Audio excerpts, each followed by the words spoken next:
Hello, fellow homebrewers. JP here, and I want to introduce to you the brand new Brew-Built X1 Conical Series available at More Beer. More Beer sells the highest standard in homebrewing equipment, and the Brew-Built Conicals are just that. They're made from mirror-polished 304 stainless steel, and they come with loads of features that you and I have been looking for. They have a full 2-inch bottom dump valve, which will eliminate your clogging issues, while the sturdy base includes 4 reinforced legs, just like those big Pro tanks do. More Beer also carries the Brew-Built line of options and add-ons like casters, pressure kits, and even external glycol chillers. So you can find out more about the new Brew-Built X1 Conical Unitanks by going over to morebeer.com for detailed videos on the entire line of Brew-Built Conicals. You can trust Brew-Built with your next fermentation, and you can trust More Beer to find the right conical for you. Brew-Built at morebeer.com. Good evening, everybody. Welcome to the Hop Grenade and live recording of the session. This is a beer podcast, which means I get to basically talk about beer for a living. Lucky enough to do that. Got out of college. I was a bartender. Decided I didn't like working. So started a beer podcast in my garage. And look at us now. Our second Hop Grenade location. We got one in California, and then we just opened a few months ago here in Fort Collins. So thank you. One person enjoyed me not having a job. I appreciate that. My mother probably paid you to clap for me.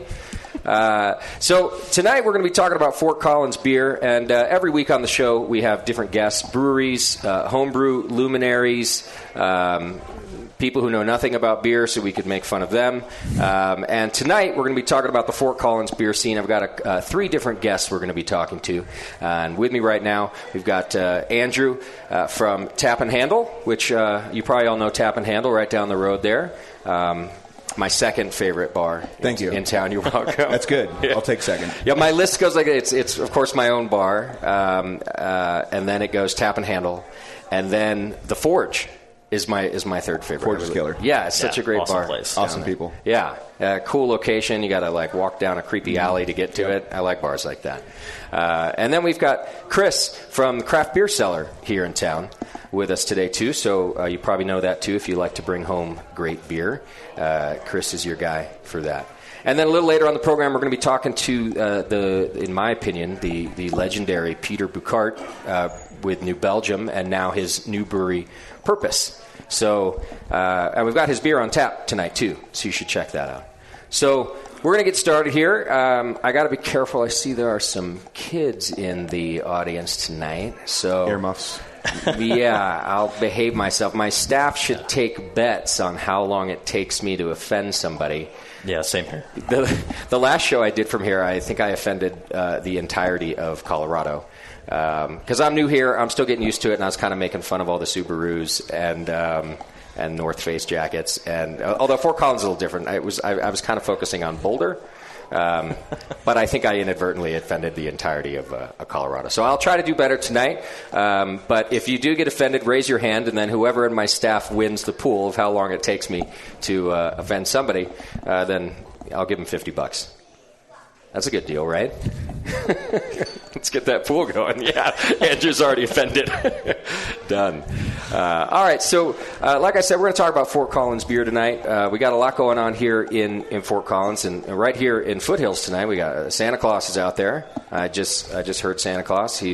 He was kind of creepy, actually, but he looked like a Santa Claus. We got the ice rink happening, and the tree lighting going on tonight. Olympic skaters out there too. I saw that, right? Like a real Olympic skater. Did you watch them skate at all? Yeah, we took a peek on our way in. And how was it? Lots of twirls and stuff. Really? Yeah. So I was a little nervous, I'm going to be honest, because I checked out the ice yesterday, and it wasn't looking too good. It was really rough and kind of cracked. So they were laying another layer on it last night to get it ready for today. And I was thinking, well, that's no big deal. Like amateur skaters, it's not going to bother them. But then I remembered we're having an Olympic skater, and I just had these terrible visions of him face planting over a crack in the ice. But everything went okay? Absolutely. Okay. Yep. Didn't want to burp in the mic. That's all right. Usually we can do that, but tonight we're going to not offend people. Okay. So, yeah, good call on your part. So how long has the Tap and Handle been open in Fort Collins? We're about 5.5 years now. Okay. And did you start the bar as well? The founder was Jeff Willis, who's about to open up Skull Mechanics down in Austin, Texas. So should be pouring beer hopefully in February. Another good beer town. I was his bar manager for about a year. Then I had the opportunity to purchase it from him with my partners. We're approaching 2 years. Okay, excellent. That just kind of fell in your lap, or did you always want to be a bar owner?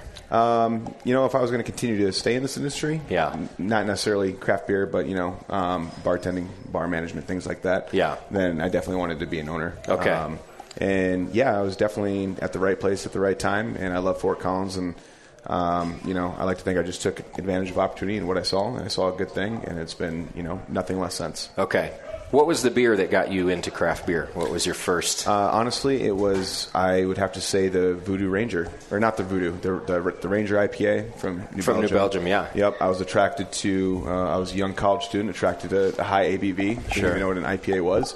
And, did you just ask for the highest alcohol? I just saw 6.5. Yeah. And I was like, that's more than Bud Ice. So, which is what you were drinking previously? Yeah, stuff like that. I was a Natty Ice person. Yeah, plenty of Natty Ice. Yep. Yeah. And, we didn't know any better back then, when you're 21, 22. You don't, and you can't afford much more anyway. No, I'm 30 now, and I've grown up. And a little. Yeah. You've grown up to Ranger. Yeah. Chris, what was your first craft beer that got you into it? I believe it was Hoegaarden. Oh, yeah. There are other things like La Chouffe, which is, to this day, still one of my favorite beers. Good beer. So imports got you into. Yeah. A good friend of mine. I didn't drink when I was in college. Wow, look at you. Why aren't you a doctor right what? now? I didn't like beer. Okay. And, so there were other options, whiskey. I just didn't enjoy it. I think my first hangover was off Mike's Hard Lemonade. Okay. So I'm going to remember that one. That'll keep you from drinking. It was awful. But yeah, a friend of mine, I guess I was 21, maybe 22 actually, seriously, gave me a Hoegaarden and ruined tasted your life. it. And I'm like, wow, beer can taste good, and then just went down the rabbit hole. Got it. Yeah. Things I swear I never thought I'd hear on this show is somebody say, I didn't drink in college. Yeah. Or Mike's Hard Lemonade. Yeah. Yeah, that's true. We got to bring back icing. We do.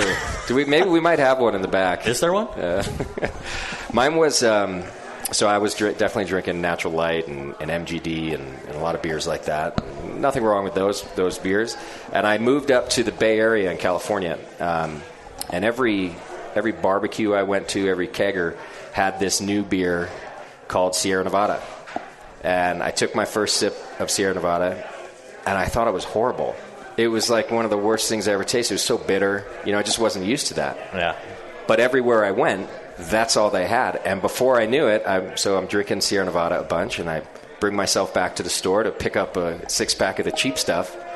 And I couldn't drink that anymore. I just couldn't go back. It wasn't intentional at all, but my palate had just changed. I think that happens with a lot of people. And then especially in a town like this, when I grew up and went to college, craft beer was hard to find. It was new. Well, I would think kids in college now, they don't know a time when there isn't craft beer on tap. Or when you go to, I guess you don't buy beer at grocery stores here. We do in California. When you go to the store and there isn't craft beer in the store. They're spoiled rotten in nowadays, right? It's just hundreds and hundreds of beers. Oh, yeah. How many different SKUs of craft beer do you think you carry at the beer cellar? It depends on the day, but somewhere between 600 and 1,000. Wow. That's so many. Yeah. Given on time of year, GABF. Okay. Things like that. Yeah, it's a lot. Did you grow up here, or why did you choose Fort Collins? Actually, I grew up in New Jersey. Okay. I lived in Boston for a number of years, and Craft Beer Cellar, we're a franchise of the original store opened in Belmont, Massachusetts, about 10 miles outside of Boston in 2010. Got it. When I was living there, and bottle shop opening right near me, awesome. Yeah. So was there first day and just love the concept, love the owners. Yeah. And just really, really enjoyed it. And then they decided to open a franchising program about 18 to 24 months after they first opened. Okay. And I just thought that was just really awesome, and I kind of put it in the back of my mind because I wasn't really happy with my job. But by that time, I was off Mike's Hard Lemonade and actually drinking beer and a huge beer geek. Prove it. And Yeah. We're checking your fridge later. I'm drinking Alvarado Street right now. Yeah, but that's just because you're hanging out with the cool kids right now. Yeah, you're right. And then I wanted to move off the East Coast. I was tired of the crowds and the weather, and I just wanted a change in my life. So I visited Colorado kind of on a whim and loved it. First day in Fort Collins, very first day, not even making this up, I decided that I could live here. Really? I went to, pretty sure I went to your bar. First place I went to was the Mayor of Old Town. Yeah. Loved it.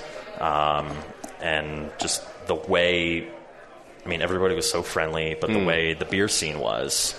I went to Odell, went to New Belgium, went to Funkworks, Equinox, all that weekend, just fell in love with the place. Sure. And yeah, just everybody was so super cool and very passionate about beer. And I had the idea in my mind to open the store. And I'm like, I could do that here. Yeah. Okay. And yeah. And here you are. How long ago was that? January 2015 is when I moved here. Okay. You're right about the people being amazingly nice in this town. I think this is how I started to offend people last time, is that people are so nice in this town that it made me uncomfortable. All over the United States, people say, it's just a greeting. You say, how you doing? And your answer back is like, I'm fine. It's not a real question. Here, they ask me, I'm at the grocery store checking out, and how are you doing? I'm fine. That's good. What did you do today? I don't know. I'm just shopping. Are you having a nice time? Is everything if they actually care about the answer? It's really off-putting to me. Yeah. But the town is cool, and the beer people in this town are really cool. It's a good community. I've gotten to know you guys a little bit, and I just think that not just the beer bars or the bottle shops, but the breweries all work together really well. Oh, yeah. Collaboration's happening all the time. So you picked a good spot. How many franchises are there? I believe as of tonight there are 34 across the country. Okay. I know there's one not too far from you guys opening in San Jose pretty soon. Okay. I'm really glad that you told me this, because I was looking up your logo and information to put on the website, and I found this other Craft Beer Cellar. Only one showed up for some reason, but it was in California. And Yeah, Torrance and Eagle Rock. Yeah. Apparently. And I was like, oh, man, I got to tell Chris he stole somebody's trademark. But now I understand, of course. I'm well aware. Okay, good. And how about you, Andrew? Have you grown up in Fort Collins? Or? No, I'm approaching 4 years here at the 1st of February. I'm from Iowa. Okay. Came out here because I wanted to, better life, snowboarding in particular. Sure. Was one of my main hobbies, and just mountain stuff in general. Okay. And, I started, first job was at FCB. I'd been working at some breweries back Fort in Collins Iowa, Brewery? too. Yeah. Okay. Yep. And then I was lucky enough to have the opportunity to start at Tap and Handle as a bar manager, so I took that right away after 1 year. Got it. And just pretty much elevated our beer game. Okay. Yeah. And you drank in college, right? Yeah. Not Mike's Hard Lemonade. No. But whatever else you could not find. much Whatever better. other swill you could find. Mostly Jack Daniels, but yeah, definitely. Excellent. So I'm curious what you guys think makes Fort Collins beer scene different than other places. I know, obviously, there's a quantity of breweries here. What is there now, 24 right in town or something? Yeah, I think that's right. So, but what else? Why are they all here? We're the beer mecca, and I think, in my opinion, Fort Collins is so community based. Everybody wants to be friends with everyone, and it brings this. The culture is the beer culture is just tremendous, and it truly brings people together, and like I said, provides culture, and it's just on a different level than anything I've ever experienced anywhere else, no matter what industry that is, and it's just a really awesome social thing. Sure, yeah. I think Fort Collins is obviously a lifestyle town, which people had said to me before I came here, but it took me a while to get it, and people genuinely work to live here, not live to work, not the other way around. And I was trying to figure out about the breweries. I thought maybe it was water. but there's good water all over Colorado. And Fort Collins is kind of far out here. We're up in northern Colorado, an hour out of Denver. So I just thought, well, why wouldn't Denver be the place that had, of course now it has plenty of breweries, but it didn't when Fort Collins did.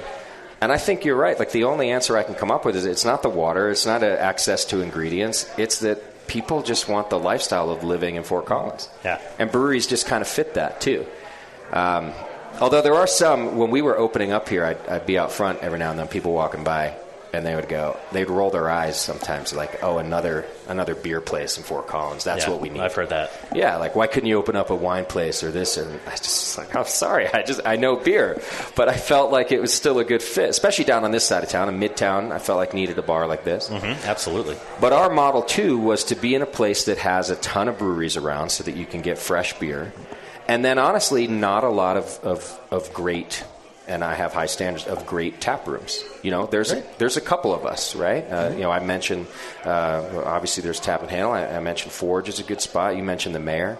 Choice City, Oh, Choice City's killer. Closely with them as well. Yeah. Man, how do they like make the top of the beer list every year? Oh, it's every year. Yeah. It's every single year, right? With 30 taps. Russ does an incredible job. Yeah, he really does. He makes a damn good sandwich, too. Yes, he does. Yes. He does all that stuff himself, too. Does he really? Oh, yeah. Mm-hmm. How long has that place been around? 14 years. Okay. Yeah. So that was one of the first places recommended to me here. And it seems strange because I looked it up, and it's a deli, right? It's a sandwich shop. Yeah, but people said, no, you got to go there. It's the best beer in town. They have, like, rattlesnake brats and kangaroo brats. It's great. Really? Oh, yeah. Have you had one? Yeah, I've had both. What does rattlesnake taste like? I don't even know, just deliciousness. Does it really? Pair that with some cheese and jam is great. Oh, man. I went back and bought more the next day because I didn't even know that was a thing. Wow. Yeah. I grew up in the desert, too. I've never eaten rattlesnake. I had no idea. I'm going to have to go check it out. I'm headed back to California tomorrow. I better go before I leave. And like I said, he does that stuff all himself. Okay. So that's amazing. It's super cool.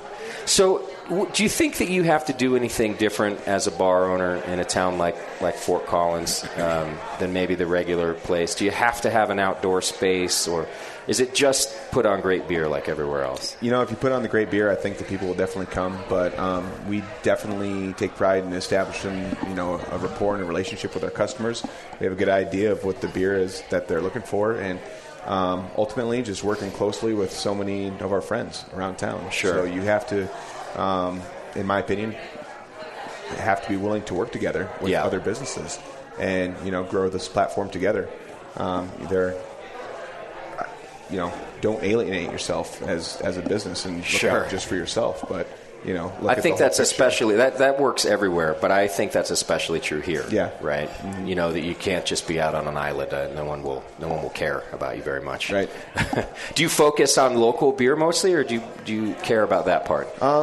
If you look at our draft list at any given time, with 74 taps, we're give or take roughly like 30% local. Okay. That's completely random.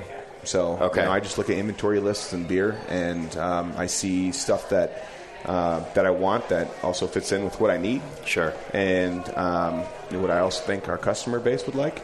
And it just we are so spoiled and fortunate to have such awesome beer in the state. Yeah. It's completely random, honestly. Okay. And it just so happens that we carry usually around 33% of local Colorado beer. Got it. And 74 taps you have. Correct. Wow. Is that just all you could fit? Like that just took up every inch of space that you could use for taps? Jeff Willis was born in 74, so that was his number. I see. So that he went with that. If I had it my way, I'd get rid of the kitchen and build another bar and do another 126 taps. Interesting. So when we opened our first one, the number of taps question was a big question. And you automatically think that more is better.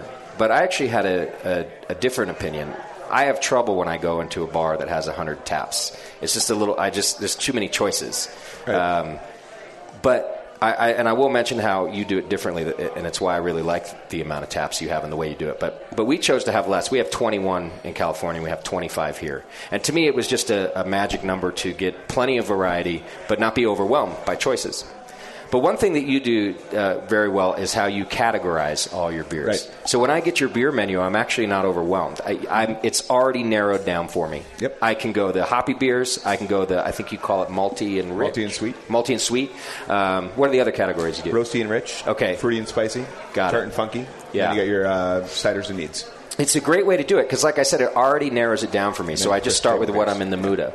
So there's a bar in California that I'm not a big fan of. They carry a lot of great beer. But I go in, they have a ton of taps, like 75 or 80. But it's all on this big, messy chalkboard. Right. There's no categories. There's not even a paper menu. It's just on this messy chalkboard, and I can't order anything. It's very disturbing to have that many beer and not organize it for you.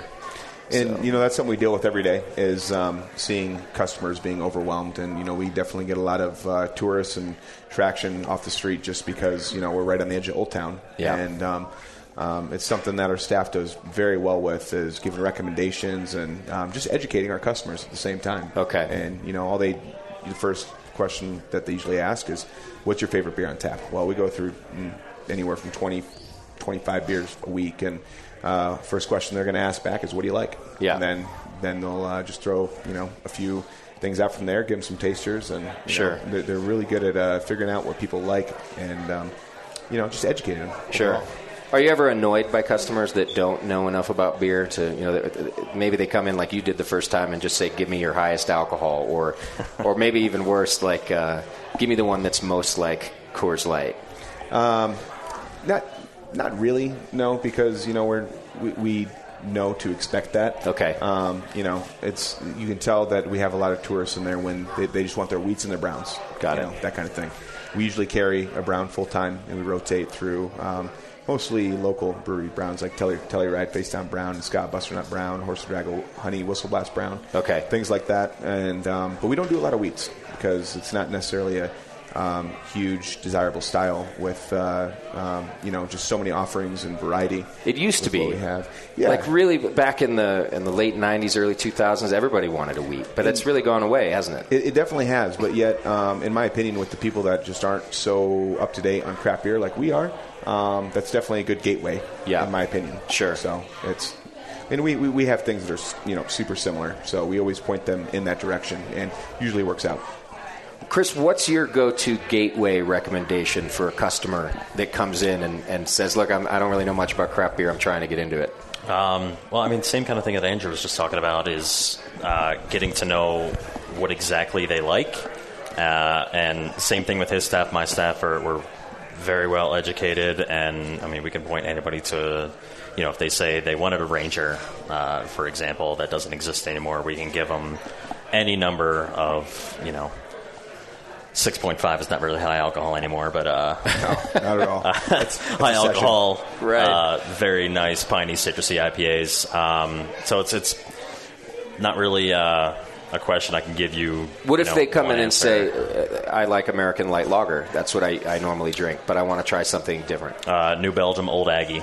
Okay. Is the absolute number one recommendation.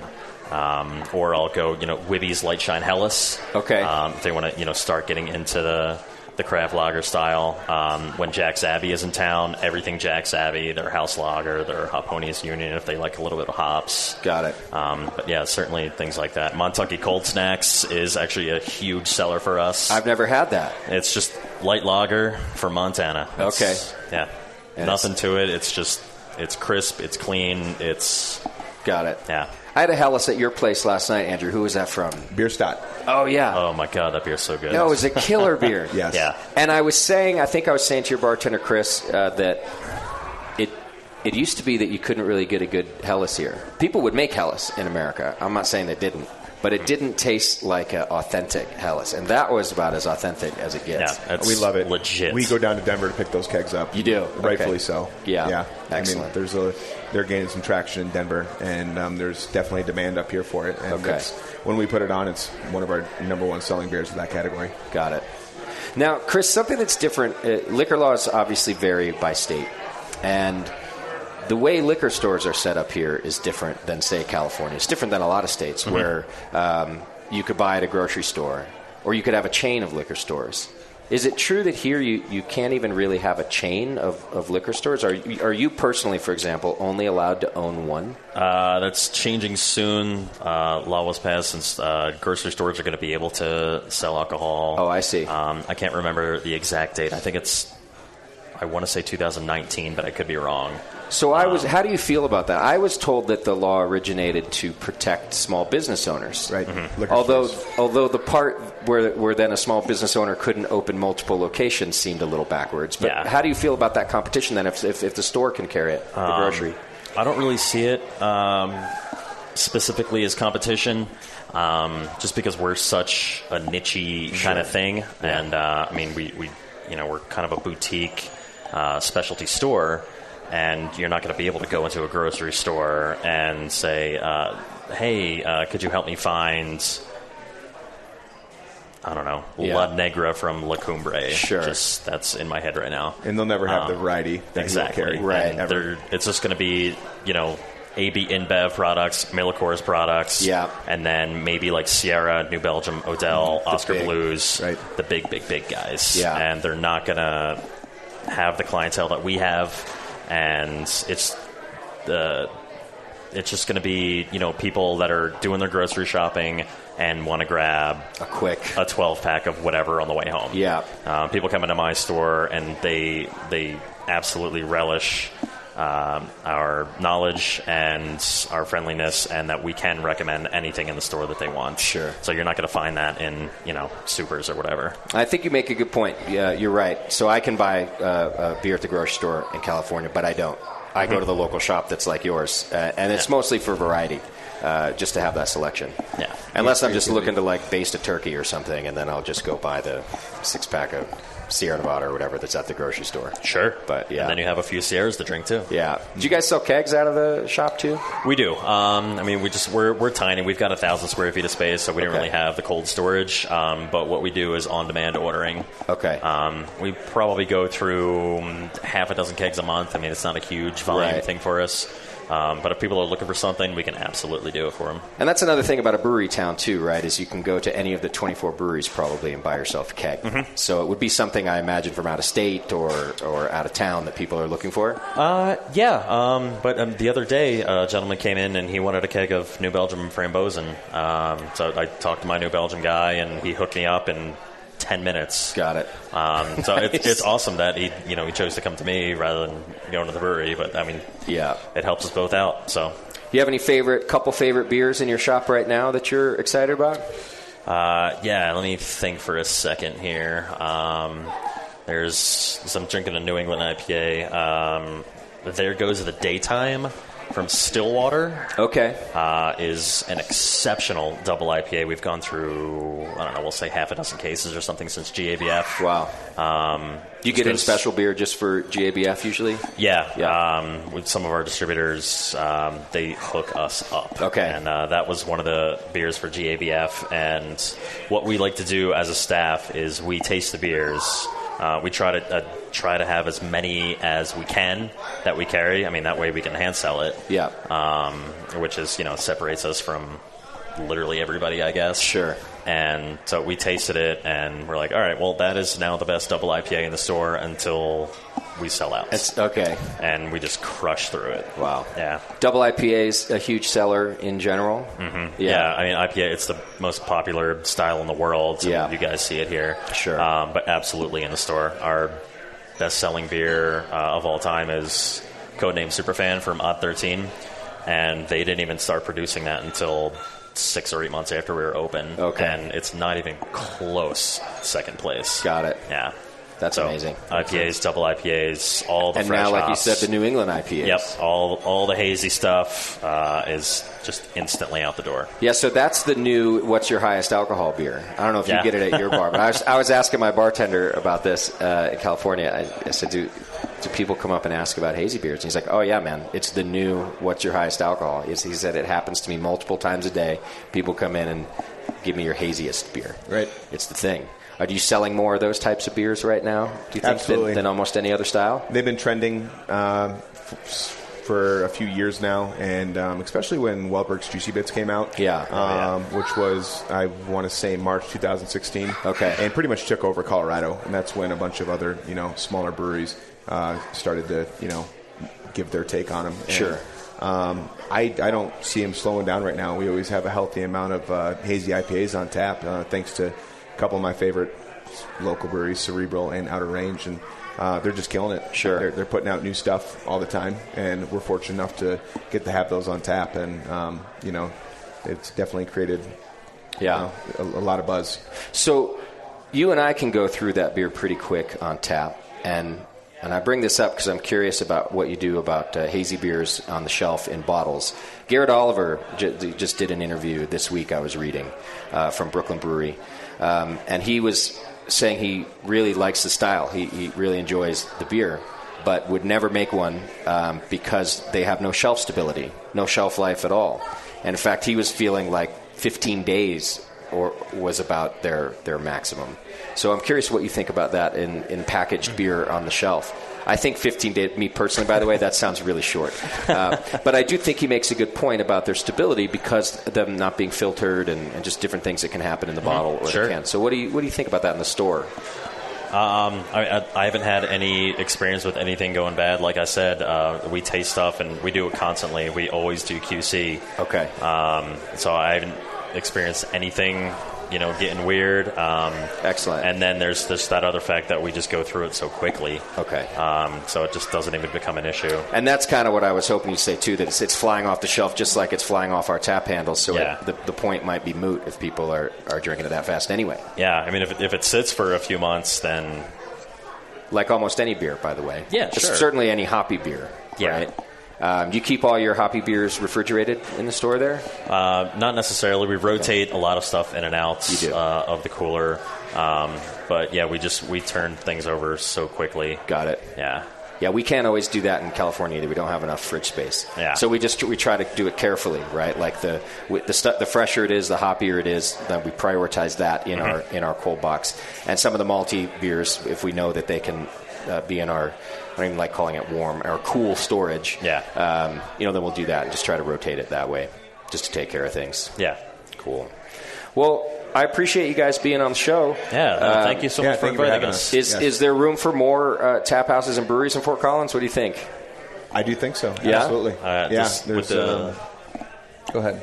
I was going to say, with just the rate of growth in Fort Collins as a whole anyway, I mean, we're about, 170,000 people? Okay. Projected to be 200 in a year and a half. Really? 300,000 by 2022. Wow. So, there's plenty of room. I say let's team up and grow together. Let's keep it going. Yeah, absolutely. And everybody I ask isn't from Fort Collins, and I think it's just a growth town, right? Like the people who are from Fort Collins, they've been here a long time. It used to be a really tiny, old town, right? Yep. So everybody else, this new 170,000 people, we're all from somewhere. Mm-hmm. Bring good beer with you when you move here. The natives are very proud. Yeah. I haven't met one yet, but I bet. Now, when you say it that way, are you saying that they're a little so annoyed? So many transplants. Yeah, maybe. A little annoyed by the rest of us, taking over their town. Yeah. Traffic now because of us, all of that. It's one thing I didn't like about this town right when I came to check it out. Everything was under construction, right? There's traffic everywhere. They're really good at setting up cones. Still is. It's really good. Yeah. It's the cone capital of the world. Cone capital of the world, absolutely. But I realize now that it annoyed me then when I first came here, but I realize now it's a good thing. It actually is because the town is growing. They're just constantly constructing. So could go a little faster, you think? Yeah, you could. Apparently, they can't even get help to there's not enough labor. I've heard that there's not enough. Yeah, they're building these condos all around our place here. They were supposed to be done a long time ago, and we always ask why they're not done. Of course, because we want the locals right here. Yeah. And the biggest story we get actually is that it's trouble. They're having trouble keeping help. Construction business in Colorado in general is so big that people will show up for the job a few days and then get a better offer and bail. It's crazy. Huh. So yeah. And we got a new football stadium now. Have you guys been to that yet? I have not yet. Me neither. I really want to see it. Yeah, you just see it driving by. Yeah, driving right by it. That's just like being there. Yeah, exactly. What are they going to do with the old one? Anybody know? I've heard some rumors like music venues and stuff, but they're worried about residential areas being with noise ordinance and things. But Yeah, That's unfortunate. It'd There's be been a an great article with venue. Colorado. It'd be a great music venue. Yeah. Absolutely. It's right there on the foothills. Gorgeous area. Okay. Yeah. All right, guys. Well, thanks so much for being on the show. Absolutely. I appreciate Thank it. you. Yes. I'll see you for a beer soon. Yeah, definitely. All right. And coming up next, we got Peter Bouckaert from Purpose Brewing. He's going to be on the show with us. We'll be right back. This is The Session. Wait till you can pour it out of your own kegerator. I mean, your friends will look at you with awe. And it's just hot. It is? It's so super hot. The home of live beer radio. TheBrewingNetwork.com. Because like beer, Radio shouldn't suck. You're listening to The Session. All right, folks, welcome back to the live broadcast of The Session here from the Hop Grenade in Fort Collins. Looks like you guys are all having fun. Got some beer in your glass, which is a good thing. You get happier as the night goes. I see it happen all the time. People come in on a Friday, a little bit sad-faced, and then 3 beers later, they're happy as a clam. They're ready to go. So with me tonight on this segment of the show, I've got Peter Bouckaert on the program of New Belgium Brewing Company and now of Purpose Brewing and Cellars. I've been a big fan of yours for years and your beer, Peter. I don't know, you probably don't remember this, but I started the Brewing Network back in 2005, and I met you at the Great American Beer Festival in 2006. And I was younger and new at this, and I was really nervous to meet you, but I met you at Falling Rock, and I went to... Oh, God. Yeah, it was late. And I went to invite you on the program, and I was so nervous, and I came up, I was very serious. I had this whole spiel for you. Hello, my name's Justin, and I'm from the Brewing Network, and I outlined what it all was, and I said, I have a show on CBS Radio, and I just gave you this whole thing. And you just kind of looked at me and said, well, that all sounds very official. And you made me laugh. You made me relax a little bit. I realized, God, I came up just so uptight and nervous. And you just totally broke it down and was like, that all sounds very official. It's only beer, It's only 10 minutes of pleasure that we're making, so... You're right. It just took me a little while to figure that out, apparently. So... How long have you been with New Belgium? So I started with New Belgium in September 96. Okay. So a little bit. Yeah. And what were you doing before that? I was the brewmaster in Rodenbach, in a brewery in Belgium that mainly focuses on wood aging. Yeah. So I worked there almost 10 years. I started my own brew pub there also in Belgium the last 2 years. Is that still there? No, it's not. All right. Yeah. What was that called? That was called the Zwingel. And you can't pronounce it. I could never say that. No, absolutely not. Is that a Flemish word? Yeah, it's a flax working equipment, and we were in an area that used to work a lot on flax. And so okay. And were there other brew pubs in Belgium at the time? Not many. Yeah. You were one of the first. That's a good question. It was probably one of the first. There was already a little bit of a start of getting some new breweries in, but it was kind of really odd at that point. And was the public ready for that sort of thing? Did they understand what you were doing? Not really. Okay, yeah. You were in on the ground floor. Yes. But it was a Belgian brew pub. We had one beer, and if you didn't like the beer, we had some water from the tap that you could get. And if you wanted food, well... Get it somewhere else? Yeah. There's fries, fries with mayonnaise. Sure. Of course. You only had one beer? Why is that? Why would you have more beers? I don't know. It just seems so common to have multiple beers, right? Yeah. Like, look at this bar. I'm at 25. Have you ever considered serving only one Going beer? down to one? It would be an original concept. It might sell. Yeah. And whoever that brewery is at the time that's on tap better be damn good. Because there's no other choices. The beer was good, but it was a little bit heavy. We gave our farewell party there when we left for the U.S., and... my God, were people drunk? Really?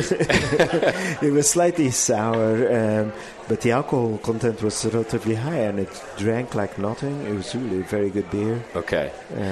And were you looking to move to the U.S. or were you recruited? No, I wasn't really looking. I started my brew pub, Yeah.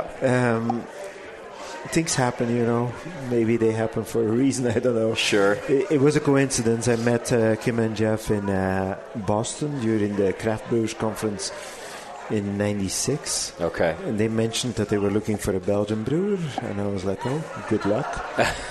Yeah. Because literally, I was starting up my own brewery, but I stayed at the brewer from Cambridge Brewing. Mm-hmm. They're all Goss at that point at his house, and the next day he's like, "Do you know where Colorado is?" And I'm like, "No." And they're like, "Yeah, it's kind of a fun state. There's mountains." And they're like, "Do you know those guys from New Belgium?" Yeah. And I know. It's kind of an up-and-coming brewery. Like, I said, "What are you talking about?" I'm working at Rodema. I'm working in my own brew pub. What's your point? Yeah. They're like, "You're on vacation. Why don't you check it out?" Sure. And so we checked it out. Okay. Where were you? Were you in Massachusetts? Is that where Cambridge is? Yeah. Okay. Boston. Boston. Yeah. It was in Boston. So Cambridge is just over the river. Okay. In Boston. So you flew over here to take a look at Fort Collins. I drove. You drove. Okay. Yeah, Belgium is only 3 hours on the longest direction. So we're like, yeah, Colorado's 3 hours. Yeah. Okay. Sorry, Belgians.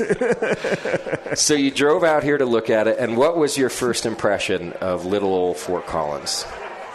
My first impression, we actually stayed overnight in Denver, and then it was very cloudy, and we drove up to Fort Collins, and it was quite intense because we've been driving. And I was talking to my wife, and then suddenly I looked on the other side, and there was mountains with snow. I was like, "Oh wow!"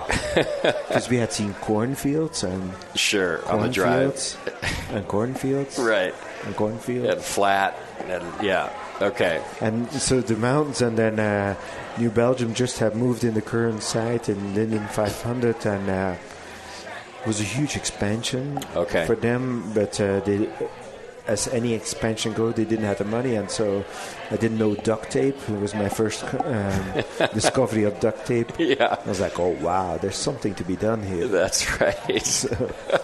So how did they get you then? Did you want to take on the challenge? Because, like you said, you were quite busy already. Yeah, for me, it was really about, wow, I can come in here and I can do something. Okay. Basically I used words that I shouldn't have used, but I told Kim and Jeff, "You build a castle without foundations." Okay. And then we can turn now over some stones here and just make it in gold. Okay. But it was... But I didn't realize the huge expansion that they had gone, the capital expansion that they had gone through, and what they had to cut corners to get where they wanted to get. But there was so much basic work to be done. Yeah. That was, for me, so enticing. Okay. Because if you work in a more established brewing world like Belgium, things move maybe tomorrow or the day after. I see, yeah. And then you come here in the US, you come in a New Belgium, and like, "Oh, you haven't done it yet?" Yeah. You wait till tomorrow, it's too late. Yeah, keep on going. And so for me, that was very enticing. And it sounds like you were very honest with them about your impression, and I assume that they liked that instead of being told how great they are. Well, maybe I wasn't very serious. I wasn't really seriously considering it. I see. But then just the sheer challenge was really the enticing part for me. Got it. So you have this conversation with them, you're here, and do they just kind of make you an offer that makes you go, "Yeah, I'll leave everything in Belgium and do it"? They made us an offer, but we didn't really know how to talk, and I didn't know, New Belgium didn't know how to bring in a Belgian brewmaster visa-wise, how that's going to work. Oh, yeah. So we basically left, and there was an offer on the table, and there was a lot of research to be done. And So we went to Belgium. We actually looked into things. New Belgium looked into things. And then a couple of weeks later, I gave my resign when we had a little bit of an idea on what it was going to take for a visa. Okay. And blah, blah, blah. You know? Sure. It's not fun. And did they give you kind of free reign of the brewery so you felt like you could come in and really sort of make it your own? Well, if you know Jeff, Jeff likes to... is a man of little words, and he was watching over my shoulder pretty hefty until he kind of got how I develop recipes, how I tackle problems. Yeah. And once that started to settle, he was like, okay. You got this. And at that point, Jeff was also doing the automation of the brewery. He was also doing the engineering. That guy was way too busy to continue to do what he was doing. But initially, he always wanted to have an oversight of what I was doing. Okay. But then after a while, I was like, okay. Yeah. You know what you have to do. Sure. Now, was New Belgium making Belgian-style beer from the beginning, or did that take some time? No, I think it's almost the reverse. I think the beers that we had at that point there were only 5 beers: Fat Tire, Sunshine, Old Cherry, Abbey and Triple. Okay. Abbey and Triple, I think, were fantastic beers. Fat Tire, to this day, in my eyes, is still the best Belgian-style beer made in the U.S. Really? It was funny. Sure, I brought Palm and the Koning over because those were like the models for Fat Tire. Okay. Jeff had asked if I was going to bring some over. Shortly after that, I had a brewmaster from Palm Brewing over, and I served him those 3 beers: Fat Tire, Palm, the Koning. He was like, he didn't know it was Fat Tire. He's like, that's weird. Dry hopped amber. Yeah. And then his Palm, he was like, oh, that's a pretty good beer. And the Koning, he was like, yeah, that's a different yeast. But so he didn't really know that we had this beer. Okay. So he said it was a good beer, but he was like, wow, this is crazy, like a dry hopped amber. Interesting. And I recently had a bag, the guy from the Koning last year. I think we brewed with Sven de Kleersmaker, who's now the brewmaster at the Koning.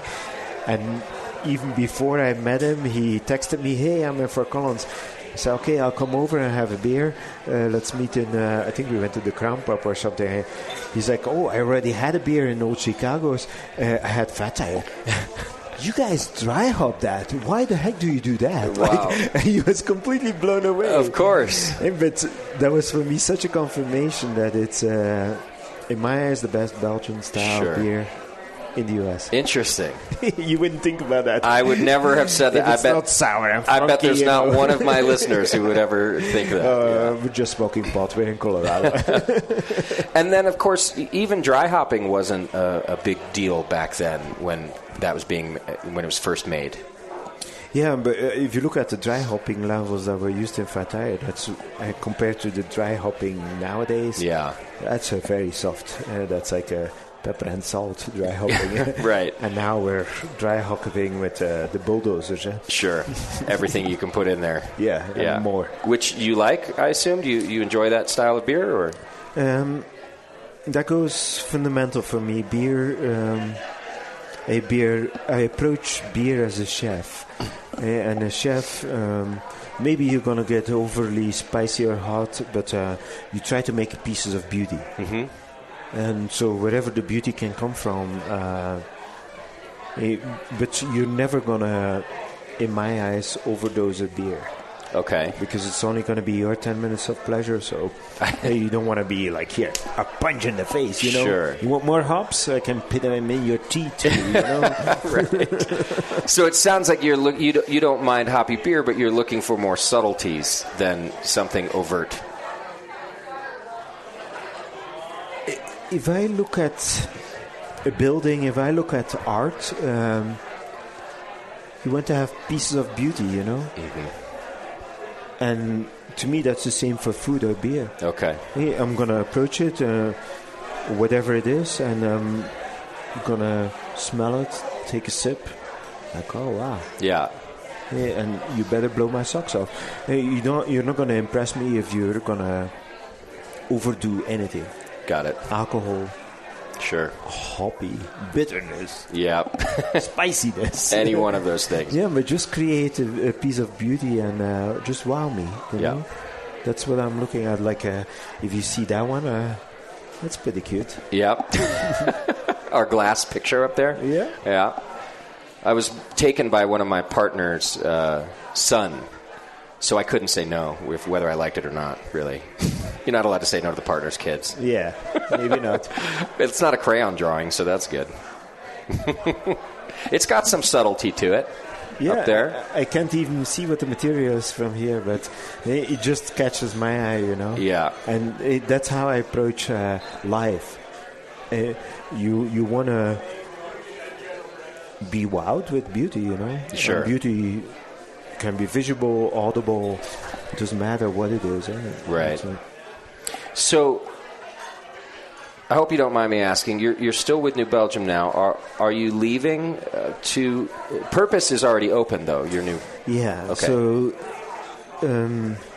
Kim asked me to stay on somewhere close to the end of the year. Okay. We still have to work out the details. For me, I've had such an incredible fun and great ride in New Belgium. Mm-hmm. It was such a small company when I arrived, and we could do so much, and we made what it became. Yeah. And built Asheville from a design and a whole new brewery, from design to build to then produce beers. I've had so many opportunities there, but it was maybe a bit after Asheville that I was like, okay, so what the heck do I do now? I see. And so I took my sabbatical and reflected. I talked with a lot of people in your neck of... I drove west and hung out in way too many breweries, but often just talking with the people who owned the brewery or who were working in the brewery, and discovered that there's so much beauty still in American brewing. Okay. So you're rejuvenated in a way. Yeah. Beauty in people mostly. Yeah. But also in beers, in so many different directions. And then it became a reflection like, what the heck do I do next? Okay. How can I add to this beauty that's happening in the US? Wow. Beyond New Belgium. I was... You were ready. It's a midlife crisis. Did it? Well, it's a very healthy one. I've been through worse. Did anything during your sabbatical, as you're trying to figure out what's next, did anything cross your mind that wasn't brewing? Did you have any other ideas that you might have gone into? No. It was always about beer. Yeah, I'm a stupid brewer, you know. It's the only thing I've done in my life. Okay. I love beer. I love the community around beer. Yeah. I was just talking with Josh from Boden on the bar. Yeah. This community is just... there's no other community, no other industry like this. I think you're right. And why would I look beyond it? Sure.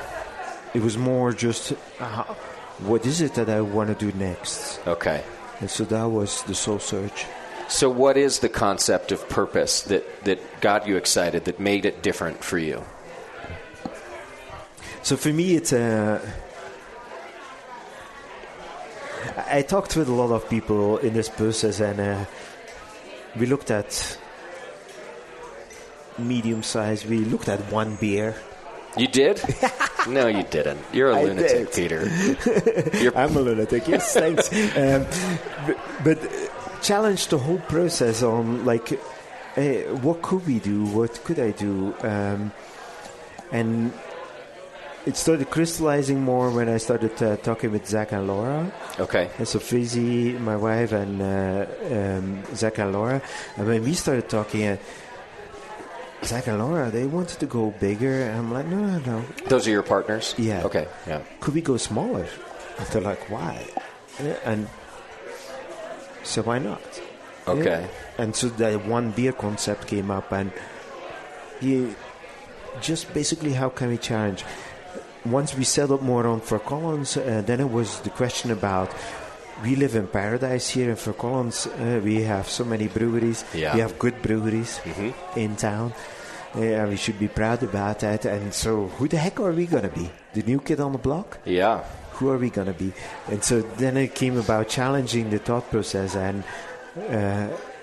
it really had to be small because I wanted to kind of be the chef. Okay. And when you come in the brewery, you will not know what you're going to have. You're probably going to go with the flight because you don't recognize any of the names. Right. There's way too wacky ingredients in it. And you're like, really? Should I really drink this?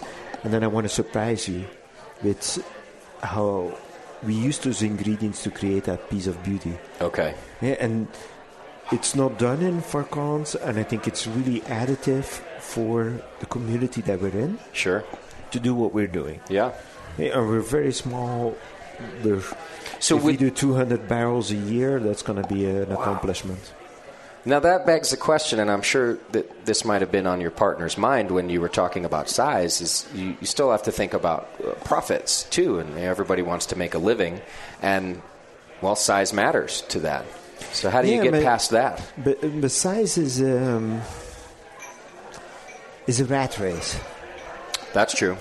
Because we have to go bigger, because we have to have more profit, because we have to more revenue, because we're going to employ more people, and no. You're just chasing it. Take away this rat race. What do you need? What's the investment that you have to put in? How are you going to try to recuperate that? What's your plan on size? We work without employees. Yeah. In Purpose. Okay. We're only 3 days a week open. Oh, growlers, no. You could go to Maxline or Zwei. They fill growlers, or Gilded Goat. They're close by. No growlers for you guys. No. Okay. You can have the beer here. Okay. And that's it? And we're the only place right now that has it outside of the tap room too, right? It's the first keg outside. Will that grow, or do you think you won't do much of that either? I want to stay. I want to do that a little bit. Okay. Maybe 3 kegs a month at the max. Wow. Yeah, but again, keep it small. Right. Because we need to be able to manage it, be able to keep it running on our own. And I don't want to get bad in the rat race. Sure. Where you have this. We're looking at relocating the brewery, and that is a scary thought. Already? Yeah. How long have you been open? We were from the get-go. We were looking to start on a farm. Okay.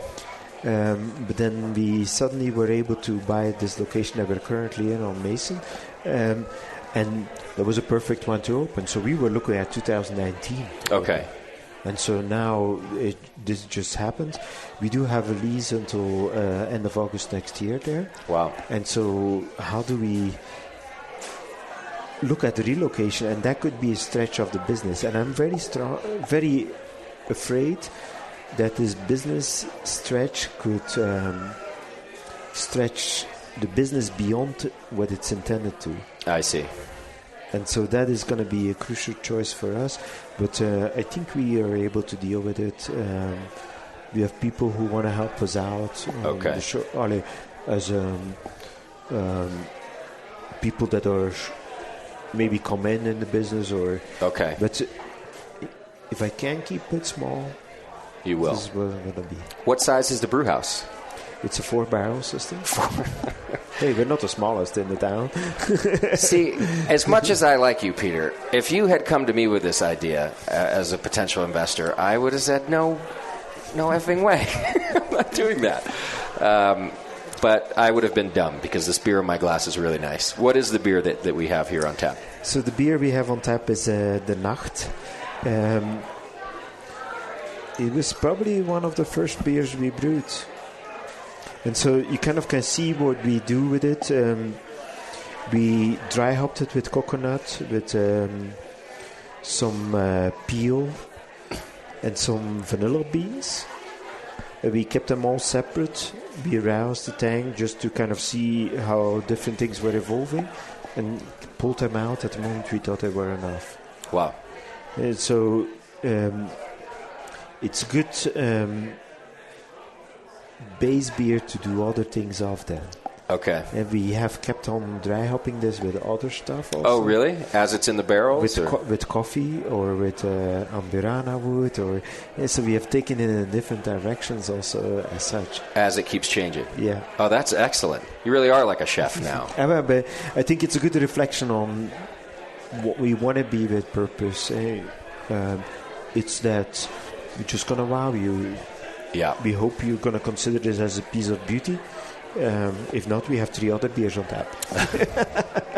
Up to 4 now. Yeah, 4 beers. Is it on wood as well? No. No, it's just in stainless, has been the whole time. No, I've been working my whole brewing life with wood. I love wood, and wood is only an ingredient. And so there's so much beyond wood that I want to have fun with. Okay. And so I do not want to limit me to wood.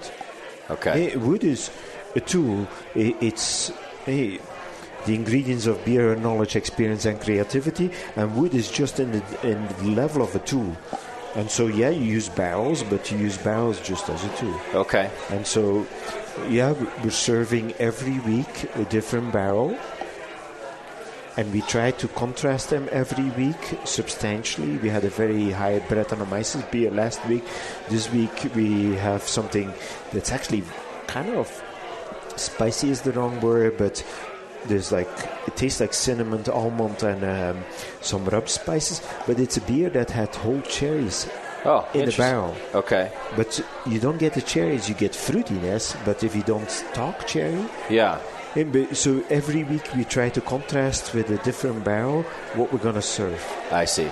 And so, but only one of our beers is wood aged. Okay.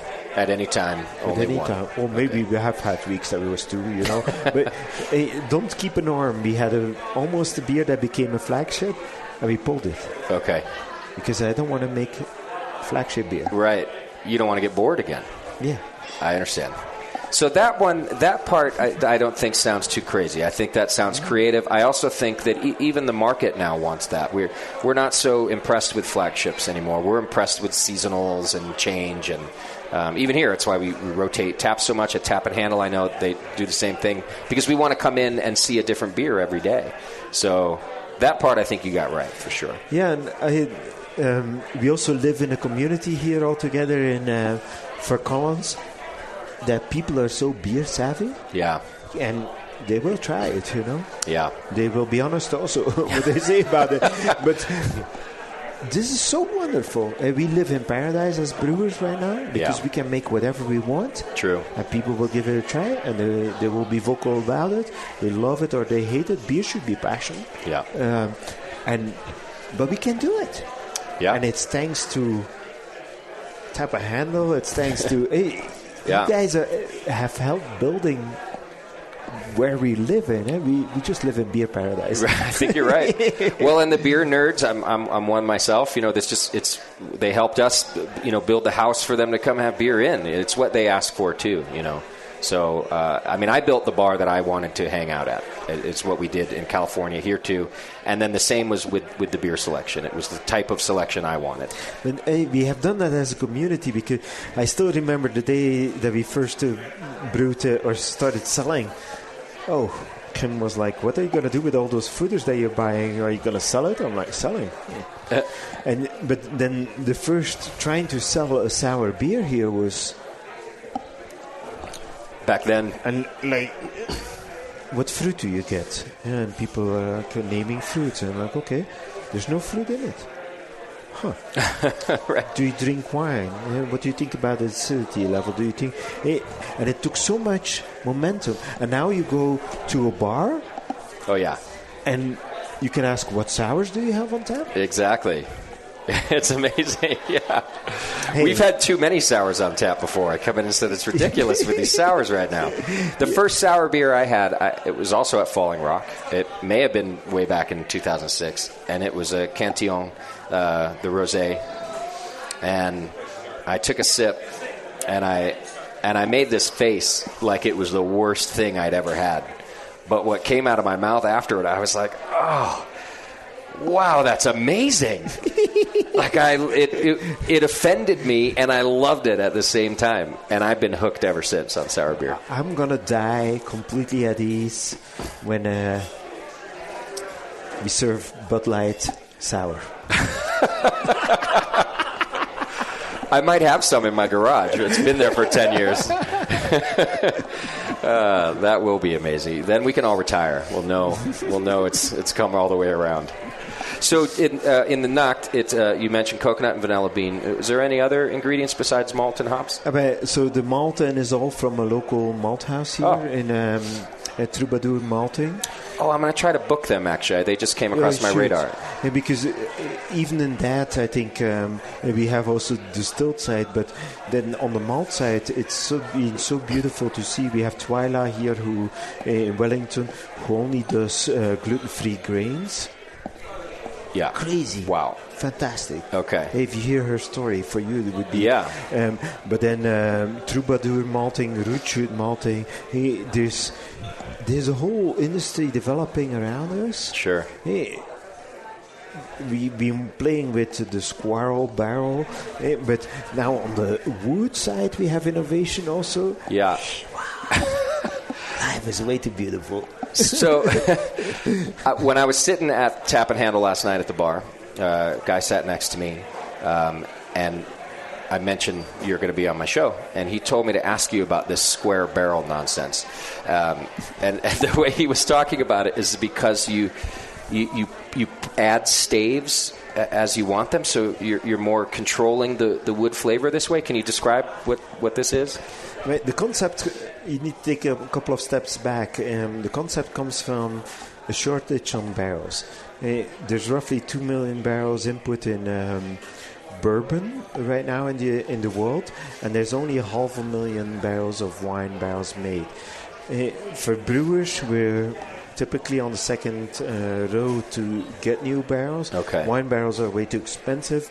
Bourbon barrels, right? The Scottish are swelling them up or with whiskey, and so we are somewhere in between as brewers. So it comes from Black Swan Brewing, cooperage in northern Minnesota, and a local guy here from Feisty Spirit, Dave Monahan, started working with them on trying to increase their production on barrel making. And they have a lot of logistics challenges, but so they had always more orders than what they could produce. And so they have been looking at new things and how can we get impact wood flavor in distilled, in wine, and then of course also in beer. And so they came up, they started playing with that square barrel where you can put in the staves. But the interesting part for me is that the staves, or the way they are cut in the barrel, they actually can penetrate, the liquid can penetrate from the side, who actually is the best way to penetrate wood. And so you can extract way faster flavor. Interesting. From a barrel. And just so I understand, the square barrel itself, that's also wooden or that's stainless? It's a stainless and then barrel. It has this method to put the wood through. Okay. It's a crazy concept in my eyes. But if you're looking for wood flavor, it's a good tool. The process goes way too fast to apply something from microbiology. And a lot of the barrels nowadays in craft are used for microbiological reasons. And we have a lot of bourbon barrel or maple barrel, or where the previous filling extraction is your goal. But if you want to go for microbiology, it's not a tool you want. I see. Because it's way too fast on the wood flavor extraction. I see. Okay. But now I'm going to get Mongolian wood, Mongolian oak. I'm going to get some New Zealand oak from the guys from Garage Project. Talking. So I'm going to get other stuff, other ingredients that, again, hopefully I can make something beautiful out. And so now you're no longer limited to the access to these barrels, or most barrels aren't even made of these woods you're talking about. And they can use basically half staves that are cracked because they can reuse them. You can cut them in a different way because you can penetrate wood way easier if you penetrated from, I don't know how to say that in English, but from the side instead of, the way they cut staves is to make them watertight, but that also limits your extraction that you can get from wood. Here, if you're talking about an extraction of only a couple of days, why don't you cut it different? If you have a bit of leak, it's not going to do much. It's not a big deal. You can put 50 psi on it, and it's going to push outwards. Wow. Are you already using this in the brewery, or? Yeah, we've been serving 3 beers already from the Squirrel barrels. Interesting. I'd like to see it. It sounds fascinating. And it's a funny one. If you see it, you're like, huh? Strange looking. It's a smart concept, and especially with a supply problem. So yeah, and I like the innovation. It's kind of like the Troubadour and the Root malting. It's another supply industry to us who's reviving. Yep. In a way. Yep. And Gotta where keep is that going to lead? You're right. I don't know where it's going to lead. I don't care. We'll figure Just it out watch as we it. go. Yeah. Yeah, absolutely. Well, Peter, it has been a pleasure talking to you. I wish you luck. And thanks. I can't wait till you're full-time over at Purpose and making 4 barrels of beer at a time for us. I haven't been in yet, but the concept sounds great. It's really far from here, you know. It's not far, is it? It's right here, isn't it? You can throw a stone. I can throw a stone. Hit it. See, Andrew, I might have to change up my favorite place list a little bit after I go to, I don't know. I'll see. I'll take Andrew with me, and then we can both rearrange our list. We're only open Friday, Saturday, Sunday. You're like living the dream, man. You're Friday, Saturday, Sunday. You barely work. You don't make any beer. Oh, really? You don't sell it to anybody. No. What the hell did you open over there? Somebody has to drink it. So. That's what you're doing. Well, you're a smarter man than I am. Peter Bouckaert, I appreciate you being on the program. I wish you all the luck at Purpose, and thanks for the beer. And that's going to do it for the session today. Thanks, everybody, for hanging out. I hope you had a good time with Santa Claus out there and having beer. Thanks to my staff here who's doing a great job. To my guests, Chris from Craft Beer Cellar and Andrew from Tap and Handle. Appreciate you guys being on. And, of course, Peter from Purpose. We'll see you next time we come to Fort Collins on the session. Thanks, everybody.